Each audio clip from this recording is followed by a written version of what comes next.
Hello friend, welcome in DKM tutorial. आज के इस वीडियो सेशन में हम क्लास 12 के पहले यूनिट के पहले चैप्टर रिप्रोडक्शन इन ऑर्गेनिज्म के बारे में स्टार्ट करने जा रहे हैं। तो चैप्टर का नाम है रिप्रोडक्शन इन ऑर्गेनिज्म।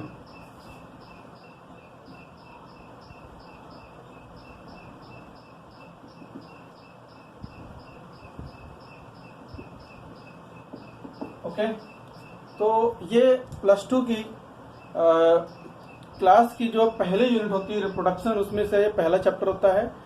और इसमें सबसे पहले क्या है कि इस चैप्टर में इंट्रोडक्शन के बारे में बताया गया है कि रिप्रोडक्शन क्या होता है, कितने टाइप के होते हैं, उन्हीं के बारे में हम लोग को डिटेल से स्टडी करना है। तो सबसे पहले हम बात करते हैं what the means of the reproduction. ठीक है, तो यहाँ क्या बात हो रही है, reproduction the organism, common organism की बात हो रही है, चाहे वो बैक्टीरिया हो, प्लांट हो, वायरस हो, या एनिमल हो, या ह्यूमन बीइंग, कोई भी हो। तो उनके अंदर रिप्रोडक्शन कैसे होता है। ठीक है, तो जितने भी ऑर्गेनिज्म होते हैं, सबसे पहले बात क्या है कि रिप्रोडक्शन करते ही क्यों हैं। ओके, तो सबसे पहले रिप्रोडक्शन की जरूरत क्या है। तो देखा जाए तो नेचर में क्या है, जितने भी ऑर्गेनिज्म यहाँ पर एग्जिस्ट कर रहे हैं, अगर रिप्रोडक्शन प्रॉपर्टी नहीं होती तो उनकी जो कंटिन्यूटी, उनकी जो जनरेशन होती है वहीं रुक जाती है और आगे कोई ग्रो ही नहीं करता। तो देखा जाए तो रिप्रोडक्शन क्या है, एक ऐसी बायोलॉजिकल प्रोसेस है जिसके द्वारा सभी ऑर्गेनिज्म अपनी जनरेशन को क्या करते हैं, कंटिन्यू करते हैं। ठीक है, तो रिप्रोडक्शन क्या है, reproduction is the biological process through which all the organism gives one the young ones before the death. मरने से पहले अपने जैसे ही क्या आते हैं, बहुत सारे ऑफ स्प्रिंग को, संतानों को पैदा करने की जो एबिलिटी होती है उसको हम रिप्रोडक्शन बोलते हैं। ठीक है, तो रिप्रोडक्शन की अगर बात किया जाए तो ये रिप्रोडक्शन टोटल हम दो पार्ट में डिवाइड कर सकते हैं। टोटल रिप्रोडक्शन को हम दो पार्ट में डिवाइड कर सकते हैं। ठीक है, पहला होता है एसेक्सुअल रिप्रोडक्शन, दूसरा होता है सेक्सुअल रिप्रोडक्शन।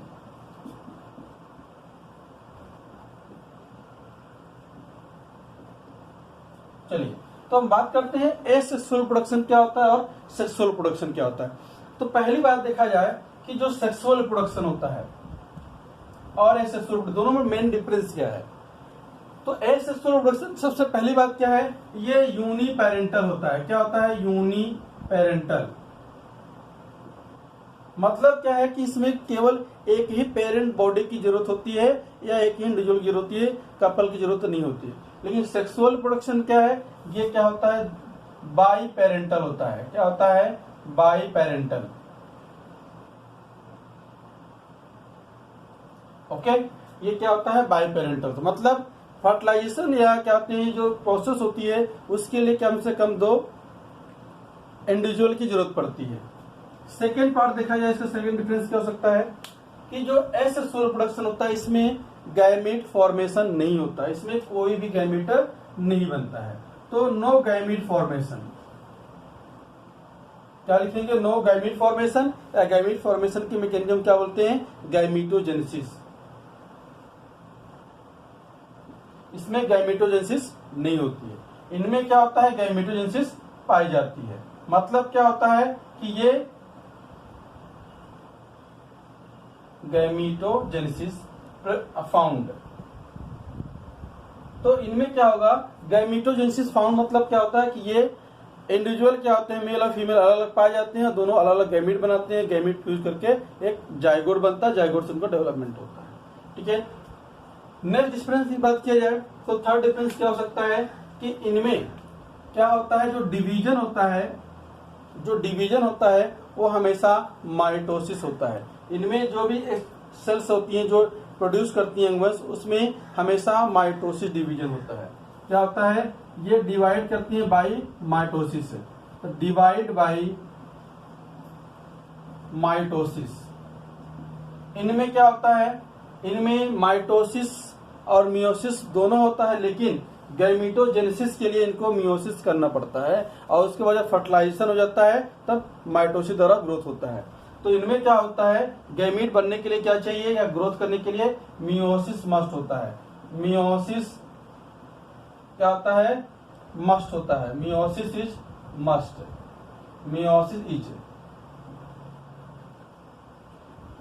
ओके, अब देखिए यहां पर क्या है कि आप देखिए यहाँ पर क्या हो रहा है, माइटोसिस हो रहा है और यहाँ पर मियोसिस हो रहा है ग्रोथ में। तो आपको पता होना चाहिए कि जो माइटोसिस होता है उसका दूसरा नाम होता है इक्वेशनल डिवीजन, इसका दूसरा नाम क्या होता है, रिडक्शनल डिवीजन।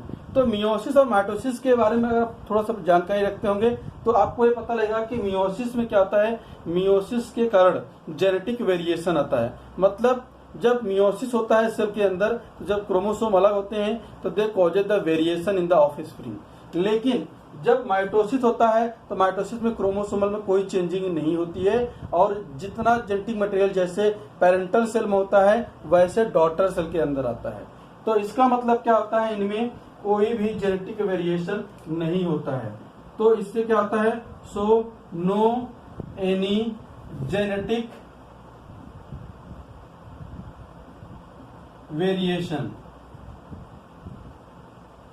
और इनमें क्या होता है, मियोसिस की वजह से क्या होता है, जेनेटिक वेरिएशन पाया जाता है। ठीक है, तो क्या होता है, सो कॉजेज जेनेटिक वेरिएशन। ओके, अब इससे क्या होता है, इससे इस तरह के रिप्रोडक्शन से क्या होता है, बॉडी के अंदर क्या होता है, फिनोटिपिक डिफरेंशिएशन देखने को मिलता है। ठीक है, लेकिन क्या होता है यहाँ पर देखिए, जो एक्स सेक्सुअल प्रोडक्शन से जो ऑर्गेनिज्म बनते हैं उनमें क्या होता है, फिनोटिपिक वेरिएशन नहीं मिलता है, बिल्कुल आइडेंटिकल होते हैं। आइडेंटिकल मतलब यहाँ पर है जैसा जेनेटिक कॉम्बिनेशन पेरेंटल सेल के अंदर होगा वैसा जेनेटिक कॉम्बिनेशन आने वाली प्रोजेनी में होगा। तो उसको हम क्या बोलेंगे, called as the identical clones. क्या कहलाएंगे, कॉल्ड एज, मतलब जो ऑफस्प्रिंग है वो क्या कहलाएंगे, वो कहलाएंगे आइडेंटिकल क्लोन्स। तो individuals are called as identical clone. क्या कहलाएंगे, आइडेंटिकल क्लोन। क्लोन क्यों बोलते हैं, क्योंकि इनके अंदर कोई भी जेनेटिक वेरिएशन नहीं आता है। इनमें क्या होता है, वेरिएशन आता है और इनके अंदर नए नए रिकॉम्बिनेशन देखने को मिलता है। ठीक है, तो क्या होता है, दे शो, ये क्या करते हैं, दे शो रिकॉम्बिनेशन।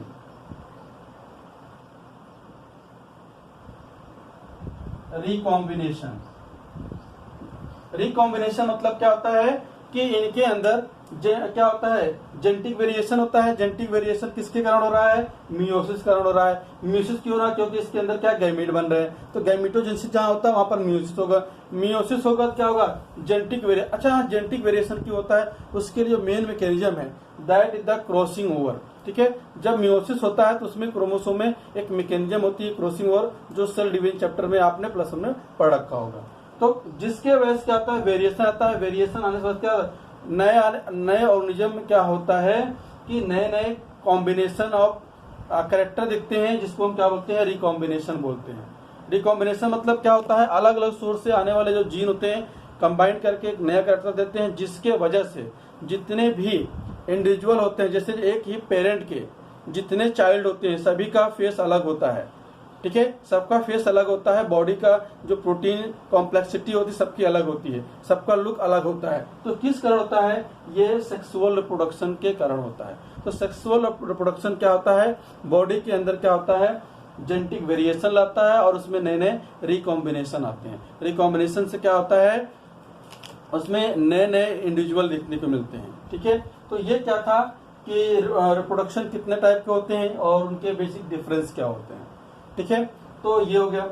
अब दोनों का इंपॉर्टेंस अलग अलग होता है। देखिए, अगर मान लीजिए हमें कोई ऐसा प्लांट बनाना है जिसमें कोई वेरिएशन नहीं आना है, तो उसके लिए एसेक्सुअल रिप्रोडक्शन बहुत ही हेल्पफुल होता है। ठीक है, जो हमारे हाइब्रिड प्लांट वगैरह आते हैं, अगर उसमें जेनेटिक वेरिएशन हम नहीं चाह रहे हैं, जो हमारा क्वालिटी बन गया है कंटिन्यू हमारे फार्मर को मिले, तो उसके लिए एसेक्सुअल मेथड सबसे बेस्ट होता है। अगर क्या है वेरिएशन चाहिए तो या क्या कहते हैं रिकॉम्बिनेशन चाहिए, तो उसके लिए सेक्सुअल रिप्रोडक्शन बहुत जरूरी होता है। तो नेचर के अंदर या नेचर में जो ऑर्गेनिज्म चाहते हैं एग्जिस्ट कर रहे हैं, उनको सर्वाइव करने के लिए हमेशा जेनेटिक वेरिएशन करना पड़ता है, तभी उनका सर्वाइवल क्या होता है, बेस्ट माना जाता है। तो वहां पर सेक्सुअल रिप्रोडक्शन बहुत जरूरी होता है। किसके लिए, सर्वाइवल फॉर द फिटेस्ट जो थ्योरी दी गई है उसके लिए, मतलब क्या है, अगर ऑर्गेनिज्म को एग्जिस्ट करना है तो उसके अंदर वेरिएशन होना बहुत जरूरी है। ओके फ्रेंड, अगला नेक्स्ट छोटा सा टॉपिक है लाइफ स्पैन। तो लाइफ स्पैन क्या होता है, ये एक क्या है नेचुरल टाइम पीरियड है जिसमें क्या होता है ऑर्गेनिज्म बर्थ से लेकर के डेथ तक के बहुत सारे इवेंट को शो करता है। तो उसको हम क्या बोलते हैं, लाइफ स्पैन बोलते हैं। मतलब बर्थ से लेकर के कोई इंडिविजुअल जब तक मरता है उसके बीच का टोटल समय क्या कहलाता है, लाइफ स्पैन कहलाता है। ठीक है, तो आपके बुक में बहुत सारे ऑर्गेनिज्म का लाइफ स्पैन दिया हुआ है।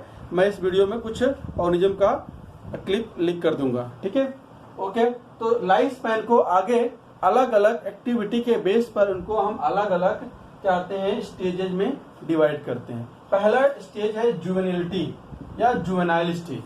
तो जुवेनाइल स्टेज कब से कब तक होता है, बर्थ से लेकर जब तक बॉडी क्या होता है रिप्रोडक्शन करने के एबल ना हो। तो रिप्रोडक्शन एबल कब होता है, जब उस बॉडी के अंदर क्या होता है प्यूबर्टी एज आती है, जैसे मान लीजिए, और प्यूबर्टी एज आने के बाद उसके अंदर गैमेटोजेनेसिस वगैरह स्टार्ट हो जाते हैं। तब तक की एज क्या कहलाती है, प्यूबर्टी एज कहलाती है। तो प्यूबर्टी एज से पहले का समय और बर्थ के टोटल बीच का जो समय होगा वो कहलाएगा जुवेनाइल फेज। तो जुवेनाइल फेज क्या होता है, इसमें organism not able to produce young ones. इसमें क्या होता है, ये ऐसा स्टेज होता है जिसमें not able to produce young ones. ठीक है, मेच्योरिटी फेज क्या होता है, मेच्योरिटी फेज क्या होता है, जैसे पर्सन ह्यूमन की बात कर लीजिए, तो जैसे उसके अंदर प्यूबर्टी आ जाता है, एडोलसेंस आ जाता है, बॉडी के गोनेड वगैरह एक्टिव हो जाते हैं और गैमीट बनना शुरू हो जाते हैं, वहां से लेकर तो जब तक क्या होता है मेनोपॉज स्टेज नहीं आता है। मतलब क्या होता है, जब गैमेटोजेनेसिस स्टार्ट होता है तो उस स्टेज को हम बोलते हैं मीनार्च बोलते हैं, और जब गैमेटोजेनेसिस की एबिलिटी खत्म हो जाती है तो उस स्टेज को बोलते हैं मीनोपॉज। तो मीनार्च से लेकर के मीनोपॉज तक का जो समय होता है जिसको हम बोलते हैं फर्टाइल पीरियड बोलते हैं, उसको क्या मानते हैं, बायोलॉजिकली मेच्योरिटी पीरियड मानते हैं। ठीक है, तो ये क्या होता है, फर्टाइल पीरियड होता है।